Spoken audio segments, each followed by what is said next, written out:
looks like a bird, others a plane. The bird camp argue there's clearly a beak pecking the lake, but because the top of the city is also the site of the president's house, plane people say it's the cockpit from which he pilots the country. The road network looks like a giant-scale electric set. Brasilia's no Birmingham. It's a city where gyratories actually work. One of the reasons that Brasilia is better than other planned cities, like Milton Keynes, is that Oscar Niemeyer is the mother of all geniuses. He's the man who built all the major buildings here. He's still working today, just finishing these new offices at the age of 95. It's modern architecture at its most daring, and so beautiful it stops traffic. Niemeyer had the ultimate brief. For the first time ever, one architect had a whole city to play with. But somehow he never repeats himself. His foreign ministry floats on water. The justice ministry hovers above the ground. The colonnades are classical at the foreign ministry, but irregular at the Ministry of Defence, while the Ministry of Justice seems to have been beamed down from a different planet. Niemeyer uses concrete in a very sexy way. He says he hates straight lines, but loves the curves on Brazil's mountains and Brazil's women. Niemeyer's work often looks more like sculpture. He started life as an artist and still hasn't learned to do proper plans. What he builds are giant symbols. Christ's crown of thorns becomes Brasilia's beautiful cathedral. First, he makes you descend into a dark tunnel, but instead of emerging into gloomy vaults, it feels held up by light, with whole walls of stained glass. Most churches bully you into being impressed, but this one's playful and optimistic, like everything Niemeyer builds.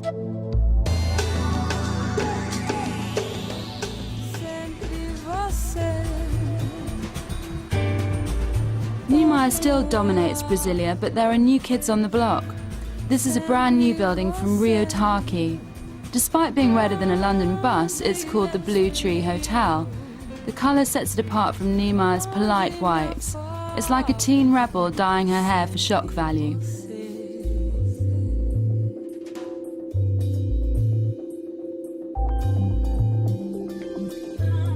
It's easy to forget that none of this existed 50 years ago, not even the vast lake, and that it's just 10 minutes' drive from the city centre.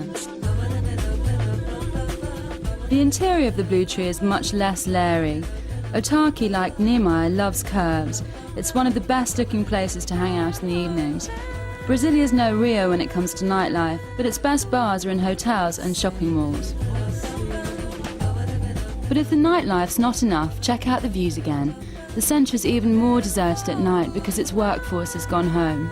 2 million people live here, but Brasilia can feel like tumbleweeds should be blowing by.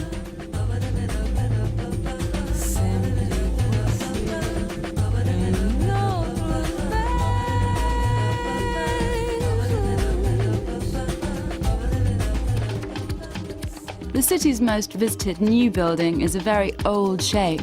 Topped by one of the world's biggest crystals, the Temple of Goodwill is a lot less ancient than most pyramids at 12 years old.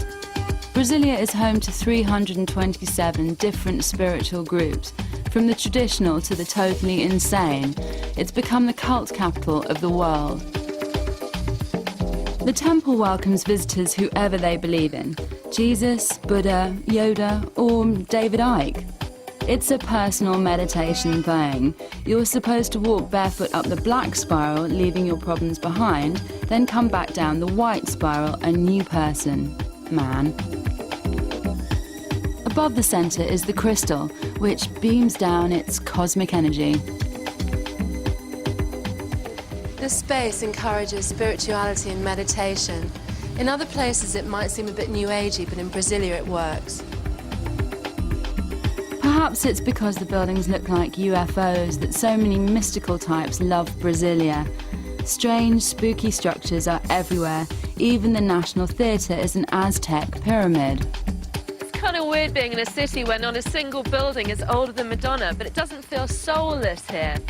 Brasilia's actually got some of the most beautiful modern architecture I've ever seen.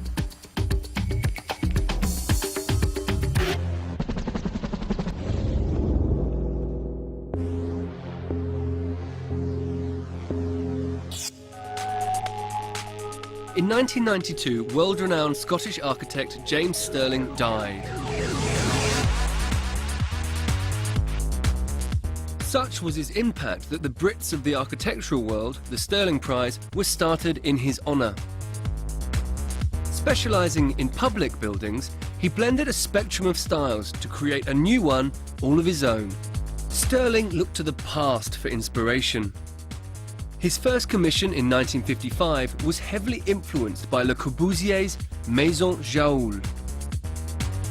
Swapping white for red brick, Ham Common flats were modern, but as British as Bangers and Mash. They were slagged off for being too brutal, but the flats set the trend for local authority housing for the next 20 years. It's a much rawer, more immediately communicable form of architecture. Stirling's next building caused an even bigger stir by taking modernism and making it playful.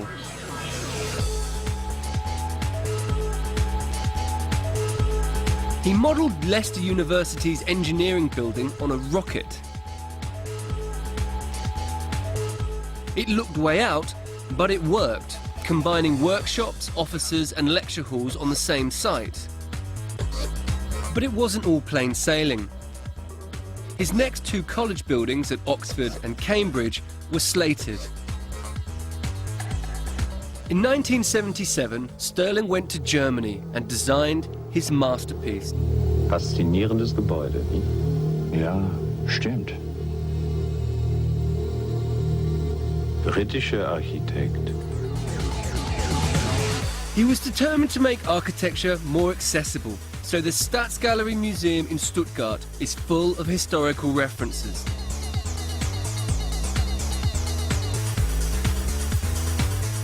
There's Egyptian entrances, Roman exteriors and even a copy of a Le Corbusier balcony from the 1920s. It's a homage to the past masters. To add a sense of fun amongst the grandeur, he used quirky colours. And he also had a thing for stairs. He was great at staircases. I think he really understood the staircase as a spine to a building. Good taste was something James Stirling actively avoided. He loved to surprise. He was a master of modern architecture, and his style influenced a whole generation.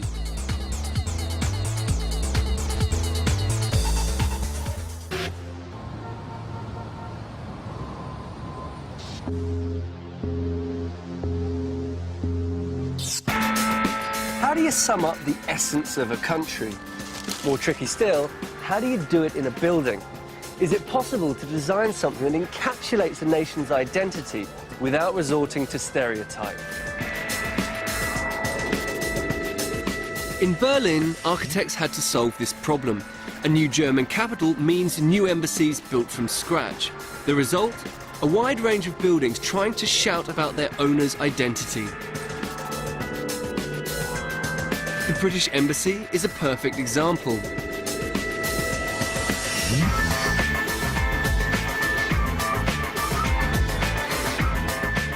Michael Wilford wanted to convey the contradictions of Britain today. We're steeped in tradition, but also known for innovation and eccentricity. He's created a feeling of transparency with glass and light. Visitors can actually see what goes on inside.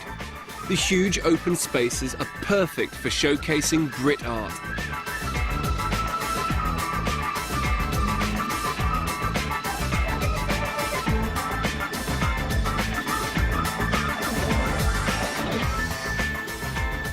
What I like about this is that it's a reinterpretation of the traditional courtyard building, but done in a very modern way. And that, to me, says a lot about contemporary Britain. Despite all this openness and transparency, embassies are hugely political buildings. And when the history between two countries is as charged and emotive as that of Germany and Israel, then designing the embassy is a huge responsibility. Orit Willenberg-Giladi's challenge was to sensitively convey the huge symbolism of this, Israel's very first embassy in Berlin. She marked the entrance with 6 column-like stone structures, a tribute to the 6 million Jews who died. And despite the contemporary style, the past is reflected in other ways. Next door, a 30s villa once owned by a Jewish merchant has been renovated. It's now the ambassador's residence. Past and present are linked by using the same stone and copper roof.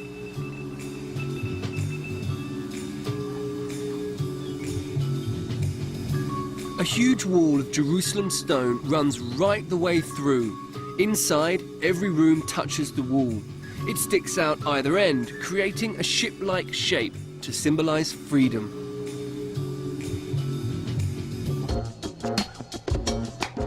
The embassies of Sweden, Finland, Denmark, Iceland and Norway all share one compound. The 5 are surrounded by a shuttered green copper wall that cries Nordic unity, but each country's still individual. Inside, it's a guessing game to see which is which.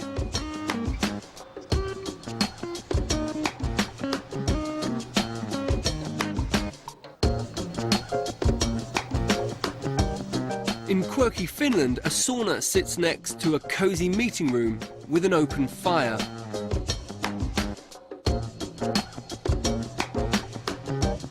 The designers of this place were only 27, and that says a lot about the progressive Finnish mentality to allow such young people loose on such a prestigious project. And I think the gamble has really paid off.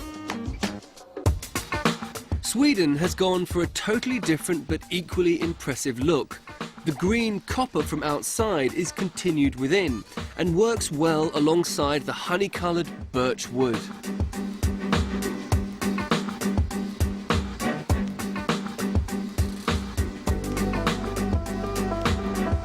This is so beautifully made, it feels more like you're inside a piece of furniture than in a building. And we all know about Swedish furniture, IKEA telly stand. Iceland went for a massive wall of its native red rhyolith stone, whilst rippled concrete reflects the corrugated iron roofs of the island. Denmark is the largest of the 5, with its facade of perforated, hinged stainless steel